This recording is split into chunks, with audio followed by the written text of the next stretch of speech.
with the performance of their defensive backfield.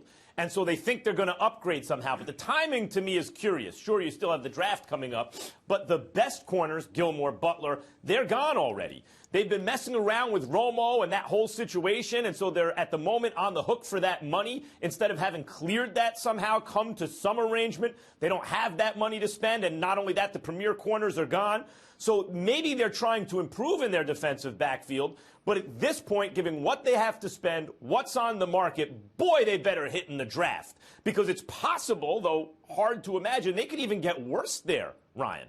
Well, if you look at this team and kind of the stats that you heard Stephen A. speak of, it was largely because of the secondary, mainly the corner position with Morris Claiborne actually playing well early on in the season. Then he got hurt, and he missed the most of the end of the season. Anthony Brown was a rookie. Orlando Scandrick was coming off injury. I thought Barry Church early on in the season before his injury played really well. And then J.J. Wilcox, who filled in for him at free safety, played excellent. He was a physical presence in the defensive backfield. I really expected them to sign at least one of those guys to kind of have some carryover. Morris Claiborne hasn't lived up to his number 6 pick that he was in the draft, and so I kind of expected them to move on from him. You expect Orlando Scandrick to be better this year now that he's not coming off of injury. This is one of the deepest cornerback safety drafts that we've had in a long time, and so I expect them to go out and try to get some of those draft picks to implement right away into the secondary. And we've seen many teams do this recently, whether you look at Vernon Hargrave starting in Tampa Bay last year, Jalen Ramsey starting in Jacksonville. So we've seen young guys come in, play, and take a lot of snaps. If you're the Dallas Cowboys, how much worse can it get, though? So you're saying, is this a smart move then? It's get rid of these guys. Listen, and I think Barry Church and J.J. Wilcox, it would have been smart to keep one of those guys because they actually did play well. They actually did provide leadership. When you look at Brandon Carr, you look at Morris Claiborne, those guys haven't played up to the type of deals they were requesting, to the type of expectations that will be placed on them, first of all, because of the experience, secondly, because of the money that they will want. And so moving on for them, I think, is a smart idea. You're not a team that goes out and tries to play man-to-man constantly under defensive coordinator Rob Marinelli. So for me, it's not necessarily a terrible thing, but it's what you do from here moving forward. Will you be that accident waiting to happen like Stephen A. always says, or will you make the right decisions in replacing these people? Furthermore, of course you want a good defense, Stephen A. Of course you want your defense to get better, not worse, and their defense was bad last year.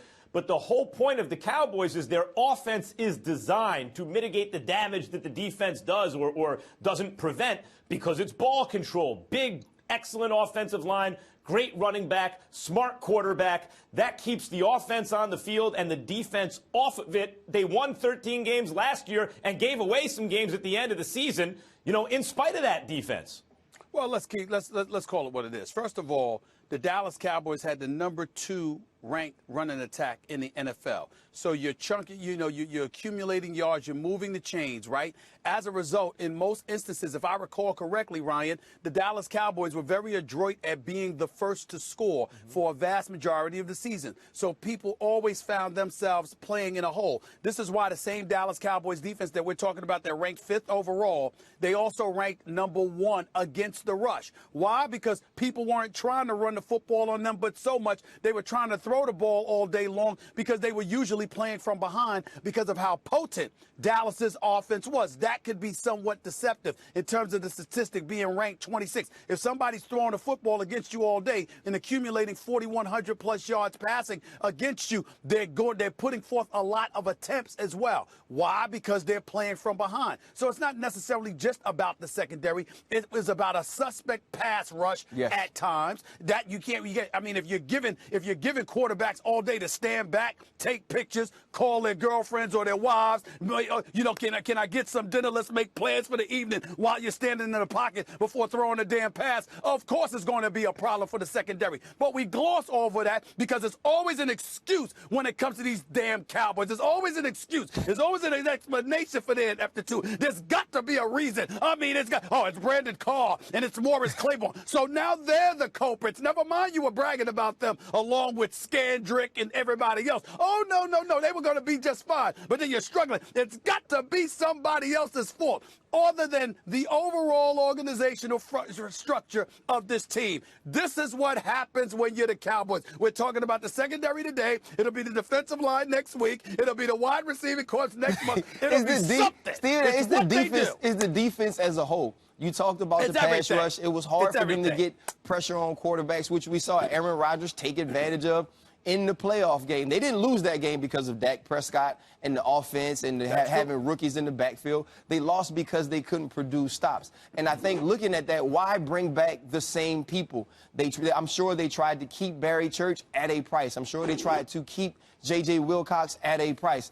They didn't want to pay what these guys were looking for. And so with the draft being so deep, having some guys already on the roster that did play a lot of ball last year, you think move forward, let's get some new pieces to the puzzle in this defensive backfield and try to build from there. That's more than anything what the NFL is in a hard cap league is properly pricing commodities. Do not overpay. That's what Belichick and the Patriots show more than anything. Well, Jamie Collins isn't a Patriot anymore. Malcolm Butler's not a Patriot anymore. Even good players they may otherwise want to keep. If they ask for too much or they think they're not worth it, if they can find something cheaper, that's what they're going to do. That is smart. That approach is smart by the Cowboys. Well, let's move on after Stephen A's last comment. It's so nice of you, Max Kellerman, to speak of the intellect and intelligence of the Dallas Cowboys. Good luck with holding that water for but so long, okay? And back to you, Ryan Clark. You did sit up there and say that the Dallas Cowboys couldn't get any stops. I recall them being down 21-3, okay, in a playoff game against Green Bay.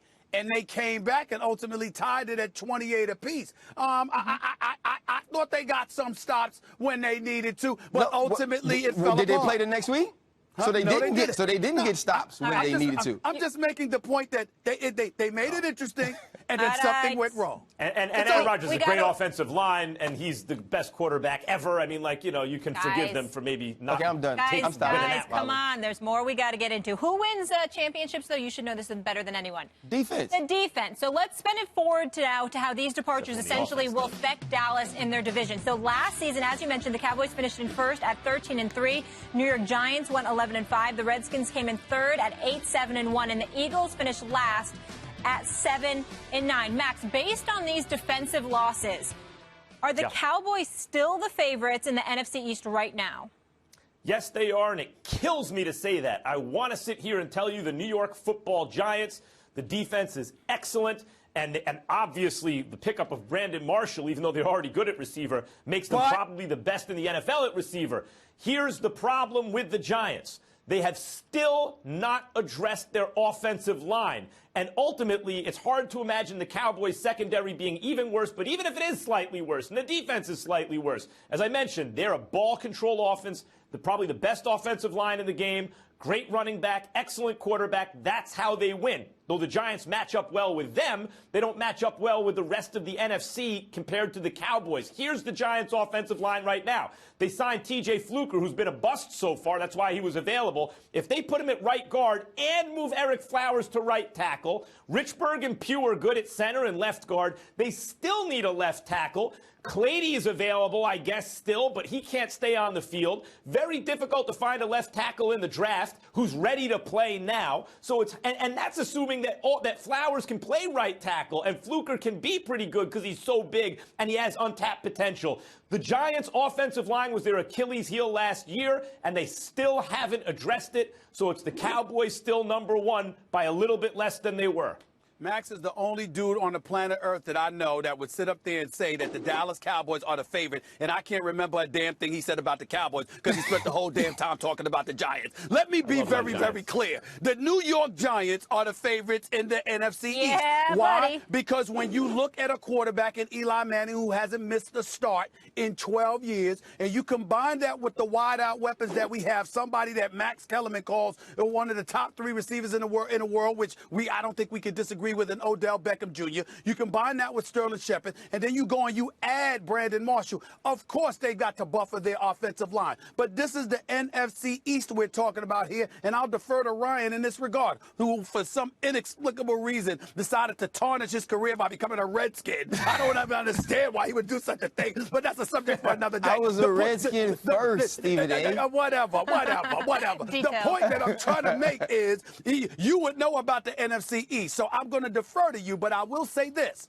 I'm looking at the Redskins, question marks about Cousins because of how they handled him and whether or not he's going to really want to be there, even though he's going to be there because he signed that franchise tag. Deshaun Jackson's gone. Pierre Garçon is gone. You've got to wonder about Jordan Reed, Matt Jones. You got to wonder about Doxson and Crowder and these boys, even though I like Crowder a lot. But the rest of their receiving core is a question mark along with their defense. I'm looking at the Eagles. I like what they did with Alshon Jeffrey. I get all of that, but there's still too many question marks. When I look at the Dallas Cowboys, damn it, they're the Cowboys. They're an accident. I look at the New York Giants, and I'm thinking about the potency of their offense and the reliability of their quarterback and a much improved defense. I think that obviously you got to modify some things with your offensive line, but in the end, that's not enough to offset the receiving weapons that they have. I think that will be enough in a tough NFC East to give the edge to the New York Giants as the favorites in that division.